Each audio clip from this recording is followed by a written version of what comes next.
What's going on, everybody? Happy Super Bowl preview Saturday.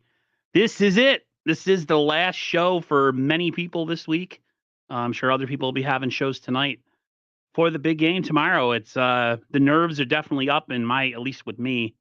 I keep going over in my head different scenarios, but it wouldn't be a complete week or things wouldn't be right if I didn't have me and Bashar didn't have our weekly show previewing what else the 49ers as we approach, a ridiculously important game tomorrow where the Niners take on the Kansas City Chiefs. The Niners have a chance to capture Lombardi number 6, or the Kansas City Chiefs essentially could establish themselves as a dynasty tomorrow. So which is it going to be?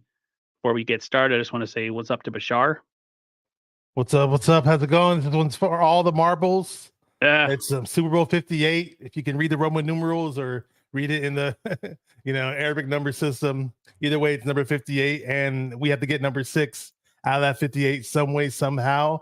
See some people in the chat, and appreciate all you people out there. And it's a lot of nerves are climbing into the bodies right now, into our skulls, and there's a lot of optimism, but there's always that slight chance that things may go wrong. We get it.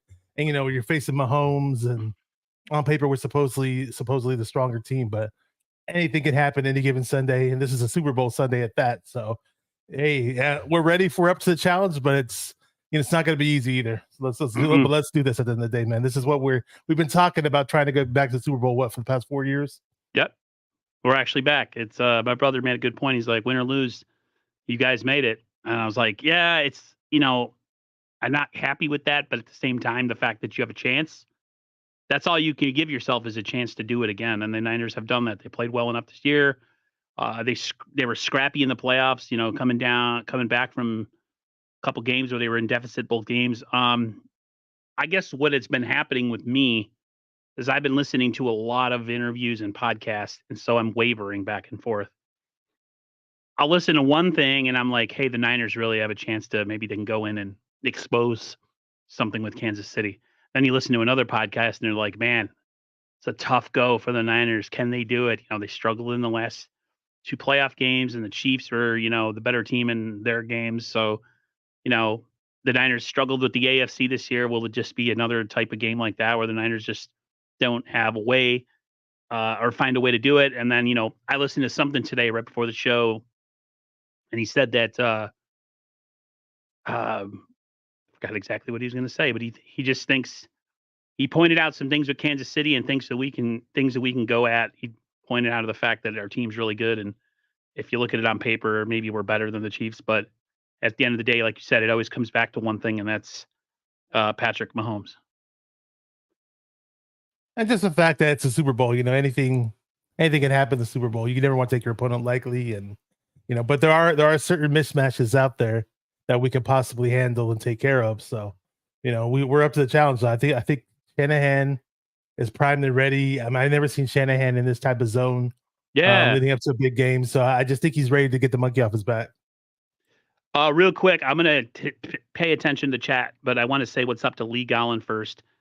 He's part of the 49er Faithful UK YouTube channel, and just I guess you could call them an organization, because I mean they got a Facebook, and they're going to be they have watch parties, all that stuff. Lee Gollin, I am going to have you on. Don't worry, I will.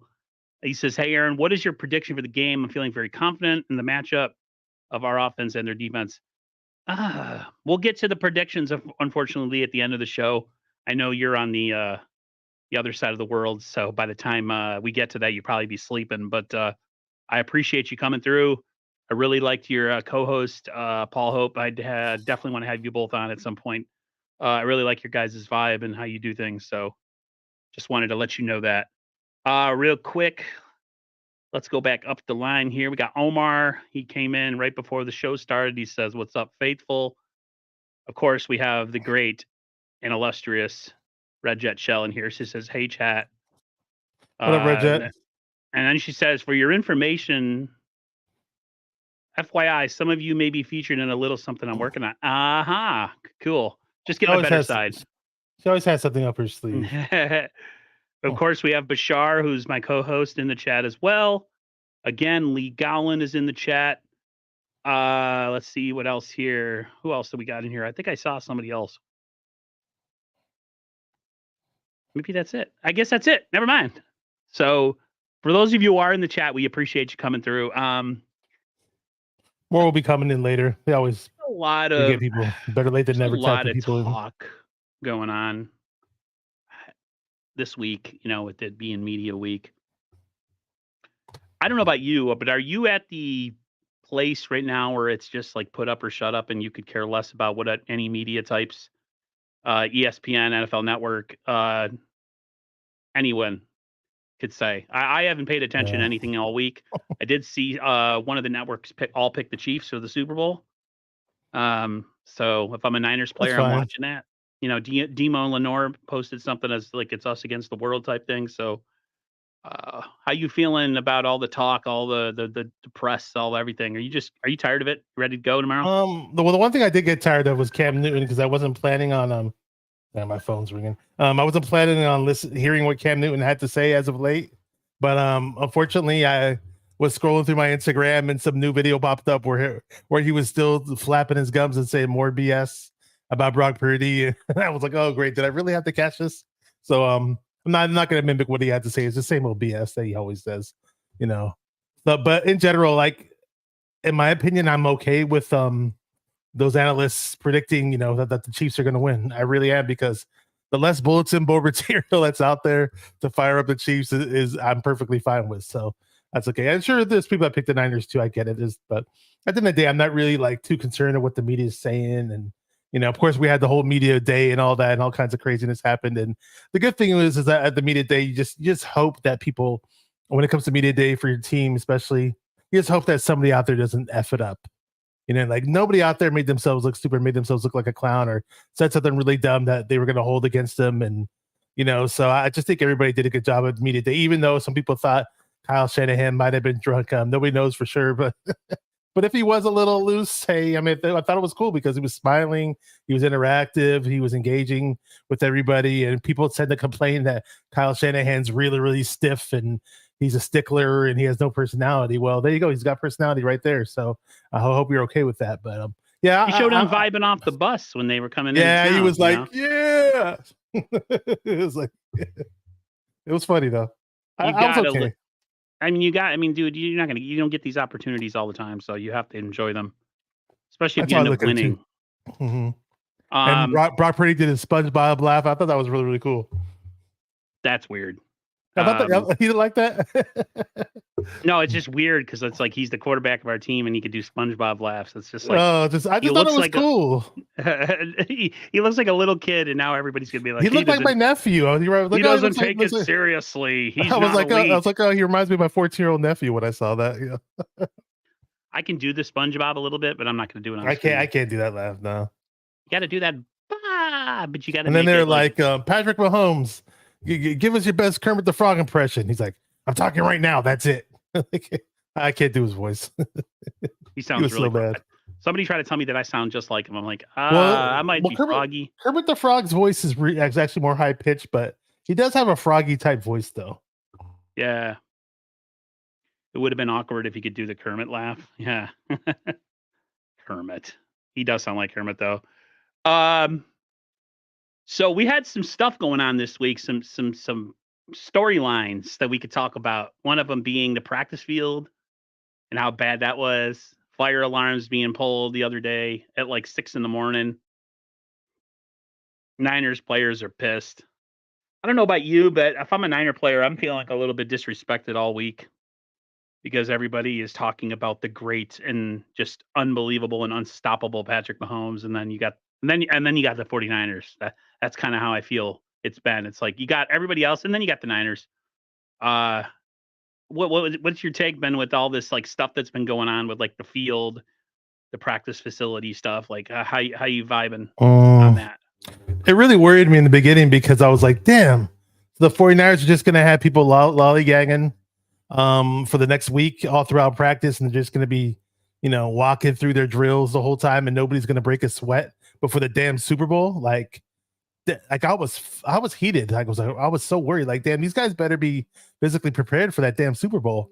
Yeah. Hopefully Kyle and them figured it out. I think the last I heard, I didn't hear too much details about it, but the last I heard, Kyle may have been saying that. Correct me if I'm wrong. Kyle may have been saying, "Oh, it looks like the field might be getting better or whatever." So I'm hoping that's the case. I heard they messed up because, and some people were blaming this on the Niners, like, "Oh, well, the 49ers should have checked it." That's not their job. That's the NFL's job. The NFL provides the facilities. The 49ers don't. The 49ers are worried about trying to win 2 damn playoff games to get to the Super Bowl to begin with. That's what they're worried about. To say that the 49ers fault that they should have checked the fields. No, the NFL has to check the fields. They're the one who supplies the facilities. And what I heard is that they did provide a layer of plastic between. So what is they laid grass, a whole new sod on top of the AstroTurf, and they're supposed to provide a layer of plastic in between, which is what they totally forgot to do, which made everything spongy. And had they just followed that proper procedure, everything would have been fine and dandy. But apparently they messed it up. And it seems like the 49ers had to go through all this adversity over this past week. So I don't know, hopefully it toughens their skin. Hopefully it pisses them off even more before game time. Whatever works. What do you feel about Ross Tucker calling us the 40 whiners? That we all need to stop complaining. All they do is complain. That's what he said. Well, fuck that guy. I'll fucking slap him in the head. Right. I didn't see it. I didn't see it. My friend was telling me about it, that he said that, and I had to look up who he was. He's some former NFL player, but thank God I didn't watch it. I don't want to get kicked off of Twitter. I almost said something super vile. Oh, you were going to message him? And no, I was going to tweet him and just be like, listen, you fat piece of shit. Just like, there's no point, Just want to shout out a good friend of mine in the chat, Dynamite Dave. Dynamite Dave. All the way in Texas. I've seen him in the past. Really, really good friend. I like that Justin Smith profile pic. Beautiful. Yeah, he's a Justin Smith type of guy. Oh, wow. We got a person from my childhood. He's a fellow 49er fan, and I've probably known him since probably 88, 89, around then. Huge 49er Italian. Very Italian, very, very Italian. So he's repping a couple different fronts for me because I'm half Sicilian. But he says I'll slap him in the head. He thought that was funny. Yeah, it's players take what they can get out of the media to talk about disrespect and all that. But at the end of the day, you still got to go and play the game. And one of the big things that I heard is that above all the stuff we've been talking about of all the different subjects you can bring up, the 49ers, this game is going to come down to their defensive line. And if they can get pressure and stop the run game, and they said that if they don't, they won't win. And I just want to get your opinion on that, because I think the Niners defensive line in general is the key to this game. If they don't play well, the Niners aren't winning. Yeah. I mean, if any team has had a backlash, if any part of the defense, a part of the team has had any backlash over the past 2 weeks in terms of, underperforming, so to speak, especially the first half of games, more so than the second half of it's been the D-line. They definitely got to step up and rise to the occasion. We all saw how pissed that Steve Wilkes was in the press conference and addressing the shortcomings of the defense. And they even asked DeMeco Ryans when DeMeco Ryans was talking about the Niners and how he's rooting for the Niners because he still has a lot of connections with the Niners right now. And they were like, oh, so can you talk to the defense and have them? They told him at the very end, oh, so can you talk to the defense and teach them how to set the edge? And he laughed, oh, that's Chris Kaceric's job or something like.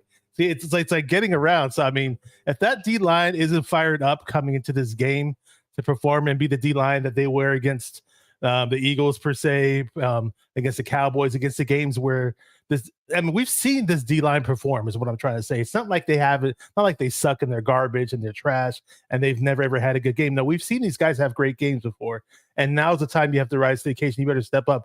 You better not give us that 2 quarters of football crap. We need a full 4 quarters of football from you guys. I don't know if it was Greg Papa who was talking, but he said that the Niners can't afford to have not just their offense, but their defense, where they take a couple quarters off and then kick it into the third quarter. Because you do that against Kansas City on a team who can move up and down the field and score, regardless if they have big weapons or not. He said, and I quote, if that's Patrick Mahomes, he finishes that Packers game. And he said, if that's Patrick Mahomes, he would have finished that Lions game. So pretty much saying that if we fall into the same position where we're behind and we have to claw our way back against Mahomes and the Chiefs, that there's a good chance that that won't happen. And I 100% agree, man. Like, people have to realize, like, they don't have to have the best skilled players all over their team. They got the two most important things that you need. They have a pretty much a Hall of Fame quarterback and Hall of Fame coach, and they game plan really well. I mean, they have if you look at them offensively and defensively, I mean, they got Steve Spagnuolo, who's an incredible defensive coordinator. The Niners haven't beat the Chiefs in their last 3 matchups. They're 0-3. And the Super Bowl was the closest of those matchups because the other two weren't close. But to me, this game, the Niners got to play as close to their perfect game this year as they can play, which means offense scores and defense. You got to get pressure on the quarterback, guys. You have to. Mhm. This cannot be a game where you're like, well, you know, the defense, you know, we weren't doing well. We just got to play better. We just got to, read our keys and all this other. There's no other game after this. This is it. So if you're not doing all that stuff that you've been talking about constantly in the media after every poor performance, it's not going to matter because you'll lose. I don't know, man. Like that, I'm teetering on this one, back and forth. Yeah, I mean, I need to see Fred Warner step up and be the guy in this game. He had a lackluster first half last week. He was missing all kinds of gaps, missing his responsibilities. You know, he covers his responsibilities properly. You don't see those you don't see Jahmyr Gibbs or was it the other running back Murray? He could get big runs on us. So yeah, I mean, just people have to follow their assignments properly and get things done. There's just no other way to do it.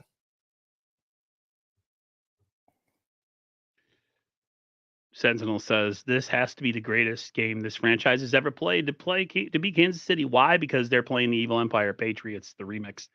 Yeah, a lot of people. If you talk, my brother's a Dolphins fan. He doesn't want the Chiefs to win, right? Of course, Bills fans don't want the Chiefs to win.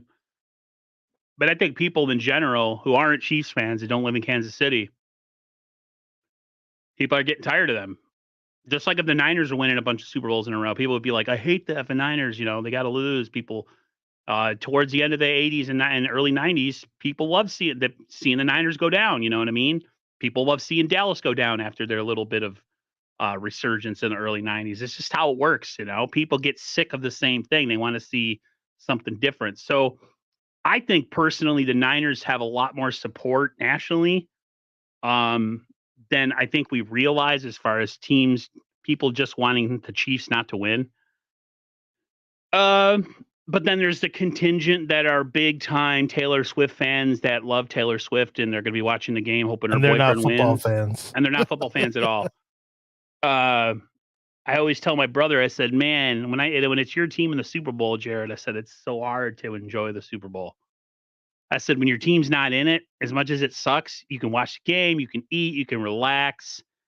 When it's your team and you know your team's on a national stage and they have a chance to either be exposed or to win, it's tough. And I got a lot of people who are going to give me a ton of crap who I know personally if Kansas City wins. So I'm dying. I think one of them said, if Kansas City wins, you're going to say the NFL's fixed. And they're going to say, and if San Francisco wins, you're not going to have a problem with it. I said, exactly. Like, that's exactly how I'm going to think. Of course it's fixed if they win. But to me, the defense is the key. Run defense has been poor. Pass rush has been, I mean, if you go back to that Eagles game, maybe even the Thanksgiving game, I think the Thanksgiving game, we had about 5 or 6 sacks, but there's been a lull where just like the defensive line and the run defense in general have just played really bad. I would say the last month of the season and into the playoffs.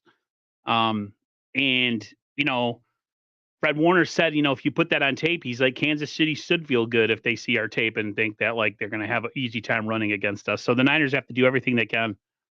I don't know how you retrain people to all of a sudden become good in the run and pass rush game, but they had to figure that out over these 2 weeks. The coach said it. Coach Wilkes said, you know, they will have a better effort coming out of the 2 weeks. Did you? I haven't talked to you since then, but did you get the? In a couple of the streams, I played the clip from not only Steve Wilkes but of John Lynch talking about how poor the effort was and how they got to get better. I caught all that. I caught all that. Yeah, and it's good that those guys said it because throughout media week it was mentioned to plenty of people. Why am I forgetting Blake on the guy's name? Chase Young. It was brought up to Chase Young multiple times at Should have media been. week. So it's ringing in their heads, man. That's all I have to say. All this backlash that they gotten, from not being the guys that they were supposed to be, is ringing in their heads. They just have to go out there and perform. I mean, they are going to get a little bit of help because who was that guard? Why am I from Blake? Thumi is that the He's not playing. He's not playing. Yeah, so he's out. And it's Nick Allegretti, I believe, that's taking over. So they're kind of going to get some help that way. Hopefully they are able to capitalize on that. Javon Hargrave, we're paying you all that money. Yeah, let's go. Armstead coming off injury, we're paying you all that money Both too, you guys. man. And people are saying a lot of good things about Kinlaw. I heard Kinlaw's been. I haven't sat there and analyzed all 22s, but I heard a lot of good things about Kinlaw. So hopefully he keeps that up, and the other guys follow suit. I mean, how low is the bar that he's set over the last couple of years? He doesn't have to play that hard in order to go over that bar. I mean, he's just sucked the whole time. He hasn't been good. Sentinel says the funny thing about our run in the 80s, though, is no one hated Joe Montana or Jerry Rice. People can't stand. Yeah, it's true. We were a very beloved team. The Niners were choir boys, man. They didn't do anything wrong. You know what I mean? They weren't the Giants. They weren't, I don't know, Dallas, with their issues when they. Once we got the 4 Super Bowls, though, people got mad and they didn't want to see us three-peat. I do remember that very well. But a lot of people, because we were about to three-peat that 90 season, and people were so happy when we didn't three-peat and we lost the Giants. We got my guy Rob D in the house. Bang bang Niner gang. Absolutely, I love that dude. That'd be a sweet ass hat to have. Sure, it exists, so you can make one. I'm sure somebody needs to make a hat with that. I think that's the original logo. Yeah, that's sweet. He's like, every time I come in here, all he talks about is my profile pic. I'm just saying that's what you're thinking. I don't know if that's what you're thinking. CJ Gray says this time the Chiefs, we have a quarterback that won't fold, and we have CMC. That's very important. CMC is kind of like that factor that nobody talks about in this game, Bash. I mean, what's your thoughts? I mean, CMC and a healthy Debo in a Super Bowl where we have to score to keep up. Yeah, I mean, we're the only team. I think we're the first team in NFL history to have the FedEx Air and the FedEx Ground Players of the Year on the same team. So, with the FedEx Ground guy being CMC, leader in rushing yards. What up, Mariah? We see you. I see you. We keep stop clicking off. Hello, Mariah. Thank you for coming through. Appreciate it. Yeah. I mean, CMC. I mean, you know what sucked is we had Mostert coming off of this monster game against Green Bay going to the Super Bowl, and he only had 12 carries. That damn Super Bowl. And I know Shanahan's kicking himself in the ass for that. I don't know why he opted to do that in that last game, but hey, we have every chance to redeem ourselves. And we've been very consistent with the running game past few games and in general throughout the season with CMC. I've mentioned this over and over again. I'm going to keep mentioning it. We've been 12-1, basically. And when CMC gets the ball throughout this whole year, when CMC has at least 75 rushing yards, we're 12-1. And whenever we eclipse that, we usually win, obviously. So hopefully we do so. He gets at least 20 carries in the Super Bowl. If we run 29 times as a team, that's usually our average. So I'm hoping we could just stress the run game and CMC be a big part of that. He's having a great season. I'm hearing that this team doesn't guard short passes well either, and he could be a big factor in the passing game as well. Real quick, I just want to put this up. Rob D says they're more than in my avatar, man. Just kidding. No, I get you, man. I got you. There's a picture of me. I'm not going to show it because I look really bad in the picture, but it's me and my brother. I have my arm around him. I think I'm wearing a 49er shirt. There's another picture of me where I'm really pale because they took one of those, the ones that developed instantly, and literally I look like a ghost, but I'm rocking a Niners shirt. So it's been my whole life, man. Polaroid. I've been stressing my whole life on. Redjet's asking about blood pressure. I got my blood and all my stuff done recently, back probably in the summertime. To say it'll be not to say that it won't be elevated is an understatement. I wasn't thinking about the game, but for whatever weird reason, I was tossing and turning like crazy, and it took me for an eternity to actually fall asleep, and I woke up super late. So hopefully I can get a good night's sleep going in tomorrow. That'd be nice. Nothing but Niners missed this question. Well, I don't have 8,000 people in my chat, so I can see your questions. and nobody pays me, so no, but I'm just playing. Nothing but Niners missed the question, but does this matchup? Bro, he must be reading each other's mind. Seem a lot like them Broncos they had against the Packers of Super Bowl when John Elway won. I was thinking the same thing today, bro. I wasn't thinking about that. Why do you think that's the same? Because a lot of people went into that game thinking the Broncos had zero chance to win because the Packers had a really good defense and Brett Favre was being, Brett Favre was in his he was in his aura, you know what I mean? He was just in that, the Niners could never beat them.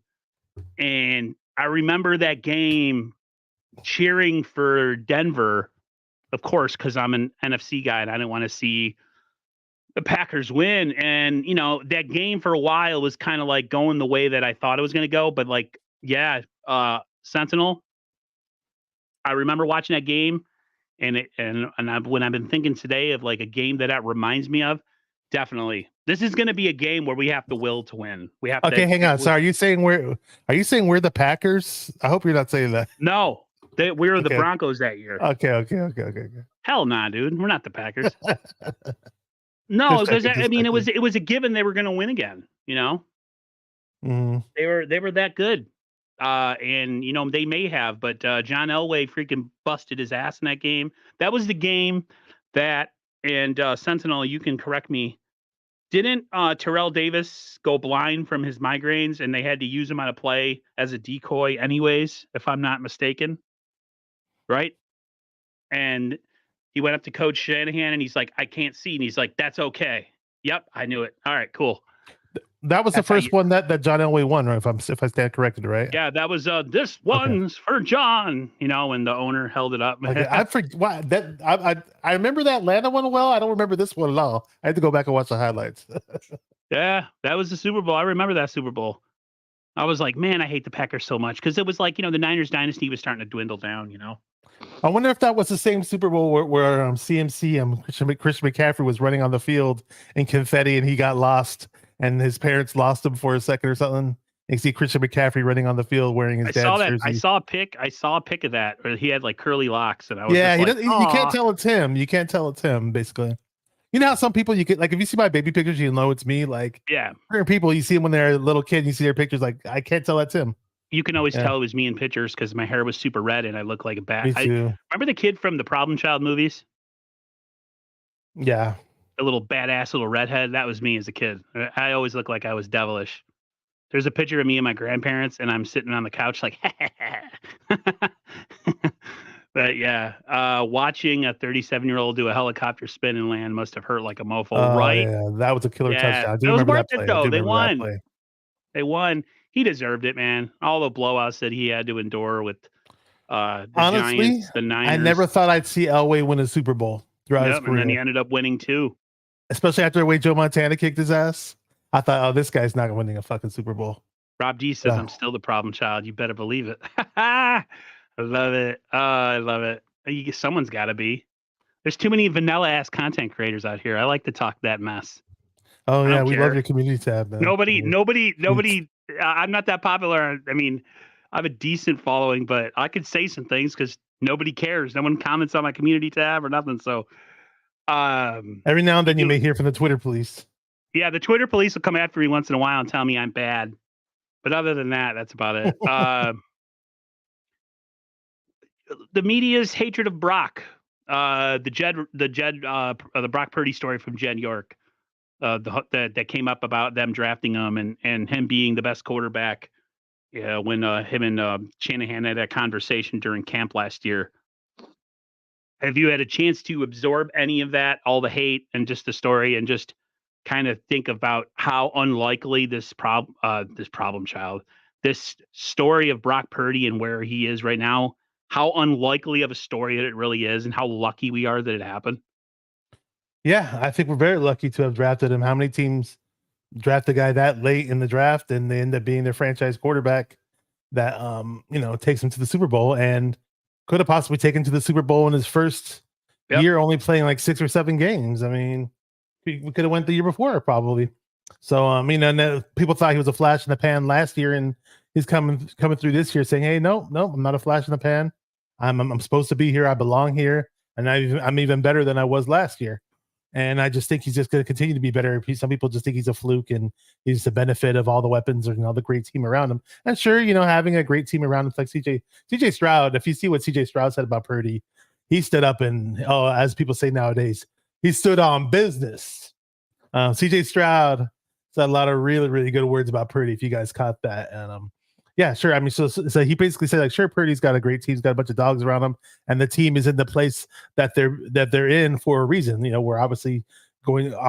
We have a great chance to win the Super Bowl. So, but at the end of the day, it doesn't diminish what Purdy's done either. Purdy's a part of what that team is doing. So, I just think sky's the limit for Brock Purdy. A lot of people just think he's just this one hitter quitter guy that's just going to phase off and into the sunset. Nobody's ever going to talk about him anymore after this season and even if that happened. Even if that happened, it's still a success story.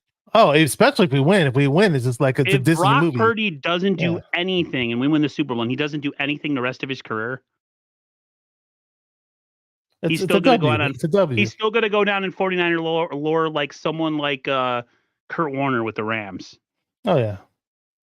So I don't know what's there not to like about the guy, though. He's a very, very likable person. Yeah, he's extremely humble. I don't know what there's to hate about him. Very, very. He's a faith-driven man. He's doesn't brag. He doesn't. I don't think I've heard one curse word come out of his mouth since he's been interviewed. Not saying that means anything. I'm just saying he's a good kid, and I can call him a kid because I'm like really old and stuff. Carson Johnson, I've never seen you in here before, and if you have been, I apologize. He says, "What's up? Let's go Niners. Time for that revenge." Appreciate you coming through, man. Appreciate it. It's funny. Emmanuel Ocho said, and I quote, "We're living in the Brock Purdy era."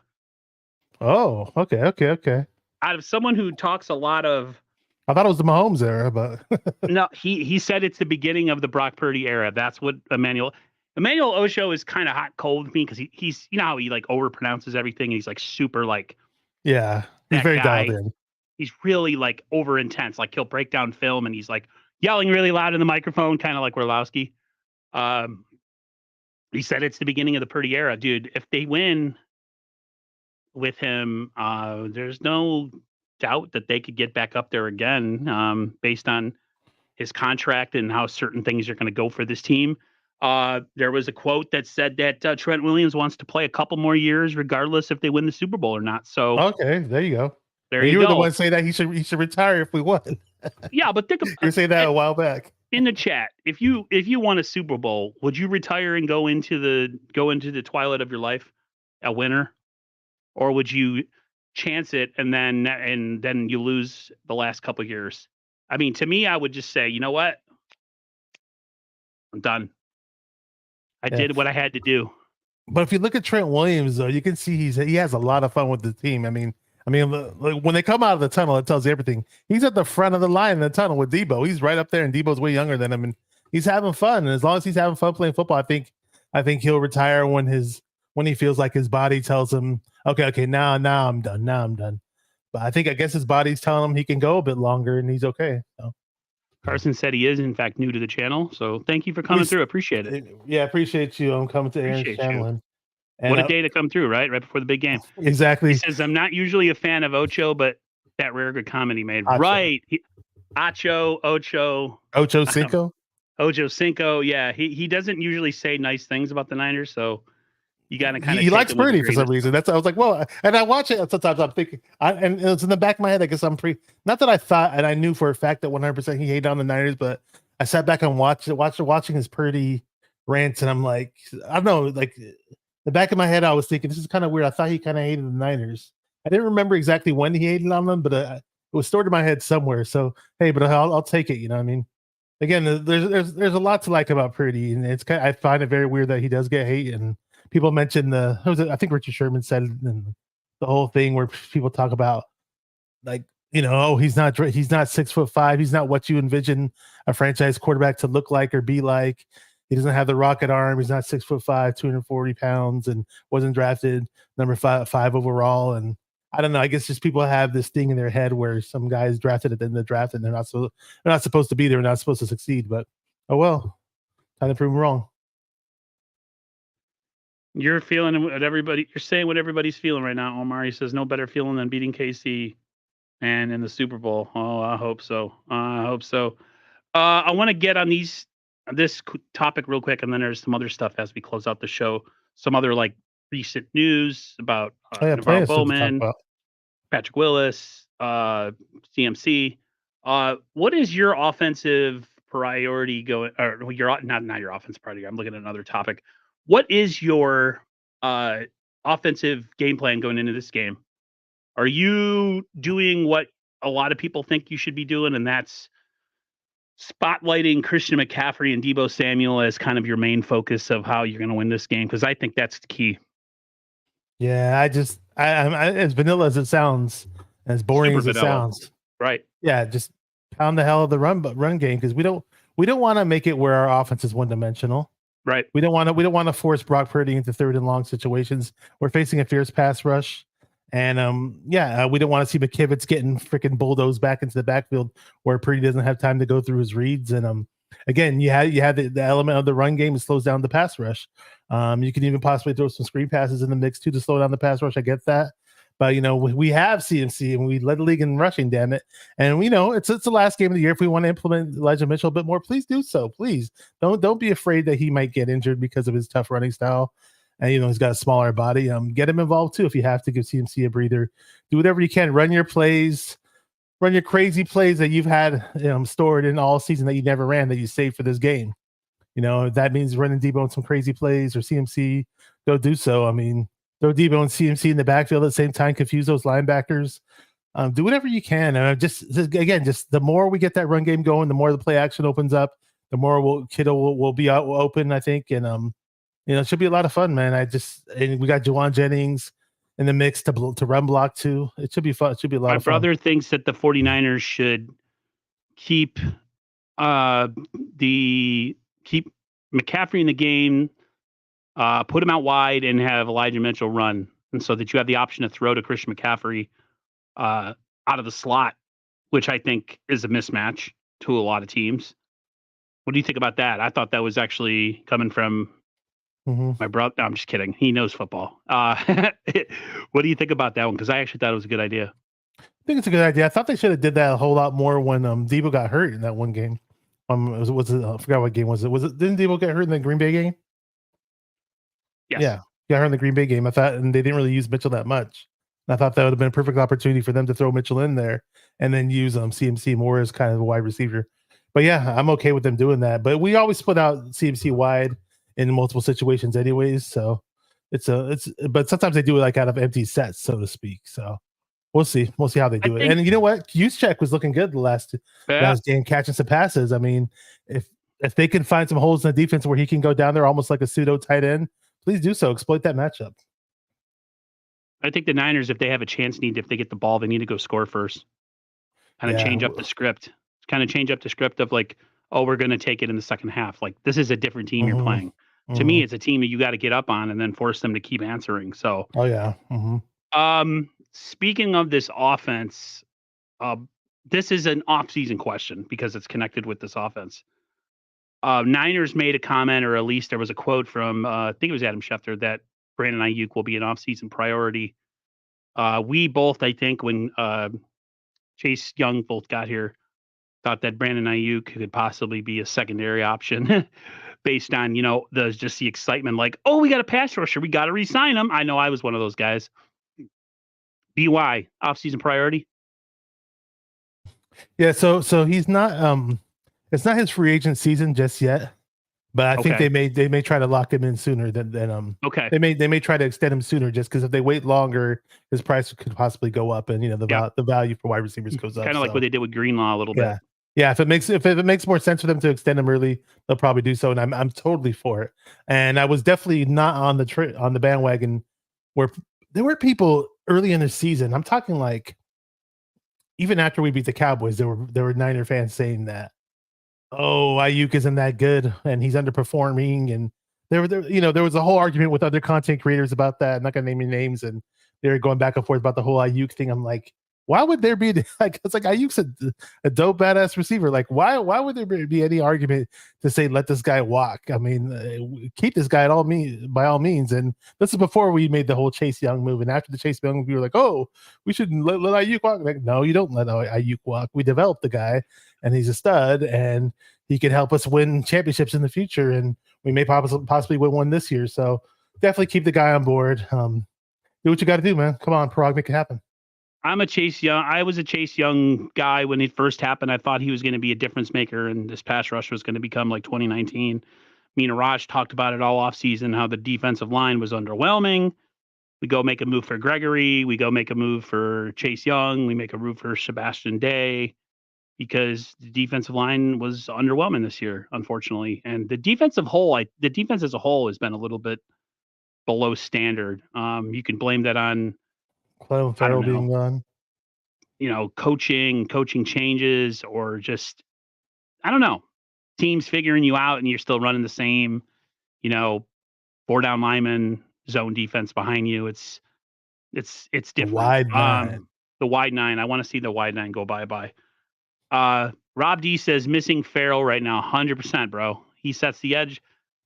I didn't realize how good of a good base down defensive end he is until we haven't had him. Oh, I knew it when we had him. Yeah. Chase Young is a horrible, horrible run setter, edge setter. Well, you know what? He was. I watched all 22s, and he actually did a lot better at setting the edge, to his credit, than people thought so. It's just that I know in the beginning of the game he looked really lazy and he was being slow, trying to run down running backs and all that. But I did see some things, more so in the second half, where Chase Young wasn't necessarily getting the stops, so to speak. But I did see him beat his man and contain the outside a bit on the all 22s. It was Kyle Posey that put the film up. So he did a bit better, it's a bit more encouraging. He did a bit better than people thought, but he still needs, I mean, I guess it's Chiefs team. You got to raise the bar. We're in the Super Bowl. We really, really got to step up. We have to see the Chase Young that we saw in the one that said that we're going to race to the quarterback. It's going to be a race to the quarterback with Bosa.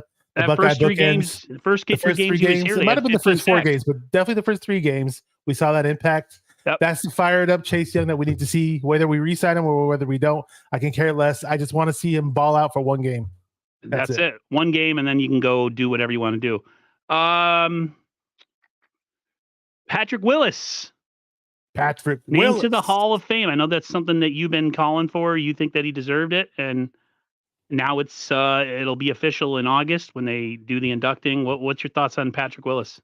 Oh yeah, I'm super stoked about that. I never say stoked, but I guess I am stoked. Totally stoked, man. Yeah. Stoked. I mean, when we drafted him, I was like, oh, cool. Who is this guy? He looks interesting. I didn't watch him in college, but I'm going to keep my eye on him because I loved what I saw in the highlights when we first drafted him.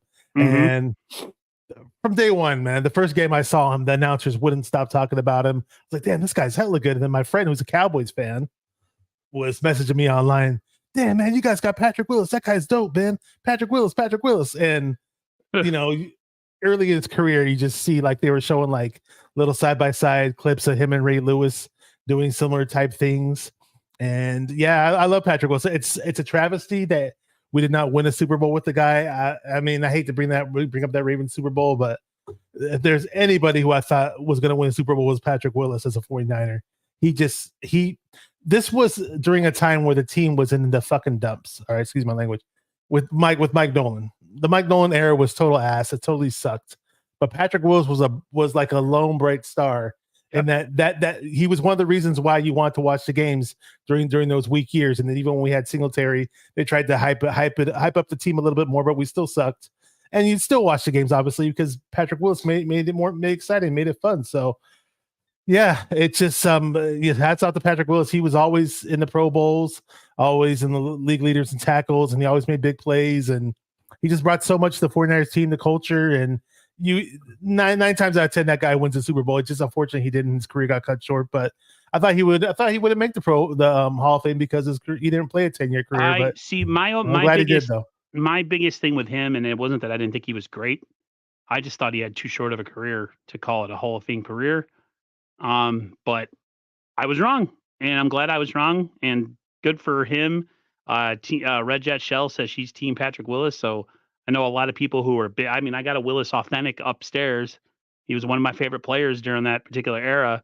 I just never thought it was going to happen, to be honest with you. So the fact that it did happen, I'm glad. Another linebacker of ours is now on the San Diego LA Chargers coaching staff, Navarro Bowman. He will be coaching the linebackers. What's your take on that one? And really quick about Patrick Willis. I was fortunate enough to meet him. I got to play basketball with him one time, and really nice, humble guy. Yeah. He was at my gym one day, and I saw him. Well, I heard from the past, like 49er players show up to that gym. Sometimes I just never saw them. The only guy I saw was Ray McDonald after he left the Niners, and I happened to bump into Patrick Willis on the basketball court like maybe 2 months after the Ravens Super Bowl. But really cool guy. And I saw him in public 2 other times actually as well. But that was the first time I actually got to talk to him. That's awesome. Cool guy. And wish Patrick Willis all the best. It's going to be awesome seeing him get inducted. I can't wait. And Navarro Bowman, it's unfortunate that he didn't stick with the Niners as far as coaching, but he does get to coach with his former coach. So I understand the Harbaugh connection, the familiarity right there. And good for Navarro Bowman. He's a great guy. And that's a really good career move for him. So, yeah, I'm really happy for him too. He was those two together for that short little time that they were together. One of the best linebacking cores I've ever seen. Different era, man. Those linebackers are huge back then. Now you got these quick, smaller guys that it's different. But that was a great time for those 4 years that we were good before we sucked again. We suck again. Red Jet said all-time moment 2022 meeting my hero and getting a photo with him. That's awesome. I've never met any athlete. It's on her Instagram. Oh. That's awesome. And then of course we had Christian McCaffrey win Offensive Player of the Year. Some people say he should have won MVP. That went to Lamar Jackson, which was no surprise. Thoughts on that? Yeah, I don't know when they finish up the MVP voting, because it's almost like if you waited if they just finished up the MVP votes like last week, you could almost make a case for one of the 49ers, because look how far we've gotten, and the other teams are on the couch, right? But as far as regular season stuff, I mean, in terms of what went on in the regular season, when we lost to the Ravens, I was like, oh, MVP race is not looking good for Purdy or maybe CMC, and then Lamar Jackson the next week kicked the Dolphins' ass. I was like, okay, I think Lamar Jackson is going to get this, because he made a statement 2 weeks in a row. But then again, we saw what happened in the playoffs. But I've never been a big like regular season MVP guy to say like, oh wow, I'm pissed off that this guy didn't win it or whatever. And especially if I have my team in mind, and my team's in the mix for something bigger. You know what I mean? Obviously, the Super Bowl, and that's the accolade that I'm worried about. I'm not worried about the individual accomplishments. And sure, hats off to CMC, great season, cool, great for him to get the Offensive Player of the Year. But I'm pretty sure he doesn't even care about that award. I guarantee he doesn't. He cares about the big trophy, Lombardi. Rob D says Lamar's last performance was not MVP. Now he's not a good playoff quarterback. Just isn't. Him and Josh Allen, right? Just for some reason, these guys are so epically talented. I mean, so ridiculous. It's funny though. Highlight plays, and then they get into the postseason, and it's like some light goes off. Not light goes on. The light goes off, and then they struggle. Go ahead. For all the people that rag on Purdy, you'll get the same amount of people who rag on Purdy that will make excuses for Josh Allen, like, oh, well, yeah, he didn't win here in the playoffs, and he made this mistake here, and he threw that pick here, but he's still elite. He's elite. They'll keep throwing around that he's elite, but he lost this game. He's elite, but he lost that game. It's like no matter what, it's like they're always just giving that elite thing to fall back on. So it is what it is, man. I think it's ridiculous and stupid. And I like Josh Allen as a player. I really, really do. I think a lot of players do enjoy certain awards. They might not say it out loud, but I think it means a lot to them to get certain awards. I think it's us as fans, we want the ultimate prize, so we could care less if our team has a guy that's an MVP or not. I really don't care, but the players might, and it's good for them. They deserve it. They put in work. They should be noticed and applauded for the work that they do. It may help the contract with their incentives too, so you never know. Let's see here. Do you consider this game going into it, Kyle Shanahan, a legacy game for Kyle? Yeah, I mean, as much as I like Kyle and want him to succeed, if we lose this game, you're going to hear a lot of birds chirping out there. I hear birds chirping in my backyard right now, actually. But I mean, it's just like, like you can make all the excuses you want for the Atlanta Falcons game, and that was Dan Quinn. He was Dan Quinn was a head coach. Shanahan wasn't. But sorry, you lose 2 Super Bowls as a head coach. Things are going to be, and you have quote unquote the most talented team, the best team. You're going to get a backlash. And I understand they gave him an extension. I understand that he was very influential in us drafting Brock Purdy and developing Brock Purdy, and letting the owner know that he's our best quarterback, and that's cool to get a franchise quarterback potentially for the next 10 years. I'm assuming he's a very young guy, but at the end of the day, man, it's all about Super Bowls. So I don't want it to be that shit where for the rest of Shanahan's career they what could have been and woulda, coulda, shoulda. No, I mean. And this is a younger team, and not necessarily overall young team. Purdy's a young guy, but if we lose, I don't want them to think like, oh, we can go back and come back again. Like, no, now's your time to do it now. Win this game, then worry about trying to come back in the future after you win. But it's definitely a game where he has to get the monkey off his back, a la Steve Young. Again, he's facing Andy Reid, but he's got to stand on business. As Raj keeps having me say that, man. That's that disheartening part about it, is if they don't win, it's people have all this thing and like, oh, we'll just make it back. We'll make it back. It's not that easy. It took us 4 years to get back. Oh, yes, it did. All the 4 years to get back. So all this talk, like, we'll just make it back next year and it's not a big problem. It's a hard season. It's a long season. There's a lot of injuries. A lot of things got to go right. They have to play this game like they have to give everything and then some. I think they're the more talented team than Kansas City. I just think Kansas City has the 2 things that you need more than anything, and that's Hall of Fame coach, Hall of Fame quarterback. But they can be beat. It's been proven in the regular season. I know it's the regular season, but they can be beat. It's just, can the Niners stand up to the challenge and be that team that does it? I have some other stuff, but it doesn't really have anything to do with this game. Bring it up. Yeah. I got NFL owners being mad at the Niners comp pick thing, situation. Oh, that was so stupid. What you think about that? That's ridiculous. Okay, well, you're mad about it. Why are you hiring our coaches then? That's what I'm saying. I mean, that rule's implemented, right? And they put that rule for a reason. So it's like, if it really bothers you that Niners make it compensatory picks, go hire elsewhere then. You know what I mean? And who knows? So maybe Steve Wilkes won't get hired now. Maybe he sticks around with us. Who knows? I just think it's another thing that people are just hating on for no reason. They can't. Yeah. I mean, they have minority candidates that are good, and people want to hire them. I mean, other teams don't seem to be as willing to let certain candidates have opportunities, and the Niners are a big proponent of it. Whether you want to say it's because they get draft stuff out of it, that's a whole other discussion. I can understand if people feel that way, but to have an owner or owners quoted and not named and complaining about that to me is just a lack of work on your part of doing what you have to do to try to get good coaches in. And if they happen to be a minority, giving them an opportunity to go get a job elsewhere, that's on you. So yeah, it's probably an owner of a team that sucks all the time anyways, for all I know. The Niners are going to be pretty good, well represented. This looks like the Niners will make up 58% of the crowd. Just another proof that the faithful are all over. What's your take? I thought it would be more, to be honest with you. Well, in terms of proximity, obviously Las Vegas is very close to California. There's more Niner fans in Las Vegas than Chiefs fans, and playing tons of Niner fans closer to Nevada than there's the Chiefs fans. But on that media day, Mariah, shout out to Mariah, she was there. We saw it on TV though.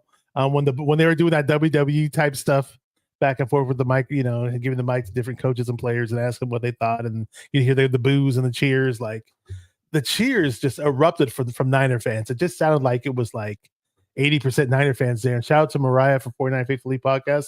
She was there. That's said awesome, Mariah. I did not know that. She was there, and she said that the cheers for the Niner fans when you were physically there was way louder than what you heard on TV. She said it was way more intense, and it just seemed like I saw. So like 58% almost seems weird. Like it's not because the Niners fans took over that media day thing. So I don't know, kind of weird.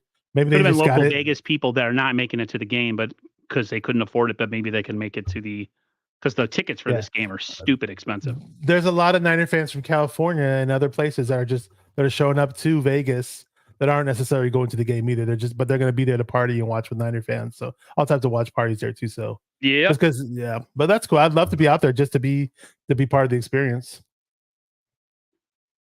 Raj is going to be at the game. Raj from RSL 49ers is at the game. So that's awesome. Yep. Oh, I hope they win for Raj. Poor Raj. He's going to lose his voice.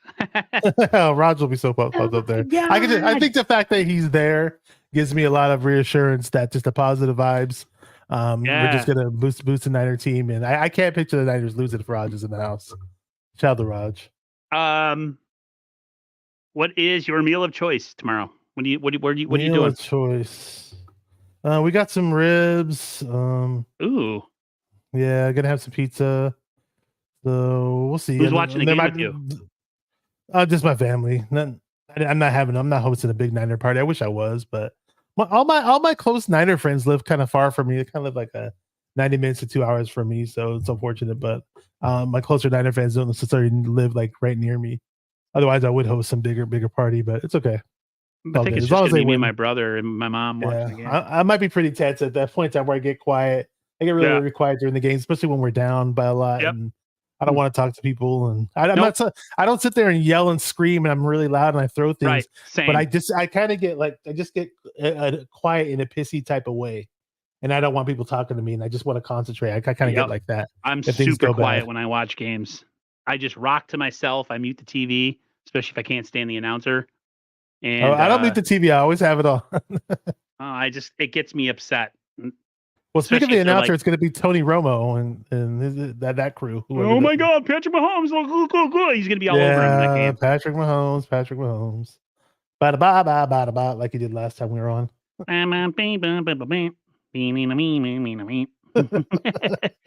I can come over with some barbecue. Wahoo! Yeah, that'd be cool. Hey. I'm always down for some barbecue. Let's see here. Rob D, I know that question. Uh-oh. What's going on? How much for just one rib? He's mimicking Chris Rock from I believe it's at the end of I'm Gonna Get You Sucker, old school Keenan Ivory Wayans movie. It's hilarious. It's Chris Rock at the end walking into a barbecue joint. Yeah, it's funny. I think the last thing is predictions. Well, what are we predicting for the game? Man, Apollo Creed predicts pain. This is one of those things that I have no idea what to say for the score. I mean, geez, man, it's 49ers, Chiefs. Part of me tells me, I mean, this is the wishful thinking in me, but part of me tells me that it might be one of those games where the Niners come in a la Joe Montana versus Denver Broncos, come in Steve Young versus San Diego Chargers, and where they're just so hyped up and amped up like they were versus the Eagles and the Cowboys, and they come out like gangbusters. But more realistically speaking, I think it'll be a little close. It'll be a closer game. But hey, guess I see the 49ers putting up I see us putting up some points in this game. I really do, even though we're paying a strong defense. I get that. Yeah. I see us putting up, let's see. I'm gonna make it 30-17 Niners. I think the score is going to be exactly the same as the last Super Bowl, but the Niners are going to come out on top. So that's going to be what? Okay. 31-20, right? Okay. Niners. Yeah, that was a painful Super Bowl to watch, man. I let my mind go there. In that last Super Bowl. Niners were up with 10 points with 7 minutes, and then they lose by what? 11? Yeah. That was hard. That was painful. That was painful. One of my buddies here knows that I can't stand the Chiefs, and he's not really a football fan. He just knows that I hate him. So he says, "How about KC, Aaron, Red Kingdom?" You guys know my heart is in my stomach right now. But hey, you know what? At the end of the day, they lose. Nothing really we can do about it. It's just, I know all fans are like us right now. We're just. You wish we lose. We can taste it. Yeah, you wish we lose. That guy. You wish we lose. Sorry, guys. Inside joke. But yeah, I'm just right now. I'm nervous. I'm like Red Jet trying to do things that take my mind. I got this, or I'm playing this beta now of this game called was it Skull and Bones? It's like a pirate game.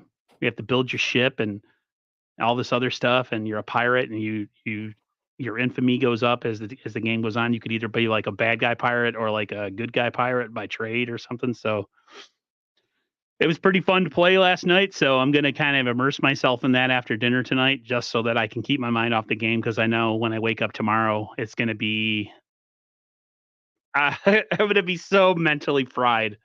I know you will be too. You're gonna just be like rocking in place like Rain Man, like Yeah. Yeah. It's gonna be a lot of nerves tomorrow. a lot of nerves. That's pretty much gonna do it, guys. We're gonna get out of here. Let Bashar do what he has to do. I would assume we're gonna come back next week and do either a post Super Bowl wrap or a post loss wrap. Yeah. Either way, well, we on Bashar's channel next week, so go definitely check that out. Yeah, and I'll assuming my sanity's in place, I'll see if I can do a post game show tomorrow. So I'll see how that works out. I might do something tomorrow where I just go live on my channel for like 15-20 minutes. So John V just texted me. Says, "Hey bro, I'm boarding to Vegas. I will call you soon." Nice. Wow. John V in Vegas, man. Wow. That's we got another one of my buddies that know that he told me this. He said not to tell anybody, but I'm gonna tell him. I'm gonna say it anyways. He's like, bro, I'm rooting for your team. He's not a football fan either, but they know how much the Chiefs are like the bane of 49ers existence. So, with that being said, they better win tomorrow, because I don't want to hear nothing. Oh yeah. I don't want to hear nothing. But everybody have a great rest of your evening, no matter where you are. Stay safe, stay healthy, be good, and go Niners. And hopefully by, I don't know, say 10 o'clock. I was going to say by this time tomorrow, but the game would just be starting. So yeah, over here the game would just be starting. Yeah, definitely. Yeah, hopefully we win. And if we do, you guys know I'll be on right after that. So take care, everyone. We're going to be partying, talking a lot of shit if we win. So let's go. Yes, we do. Take care, everyone. Go Niners. Go Niners. Super Bowl, baby.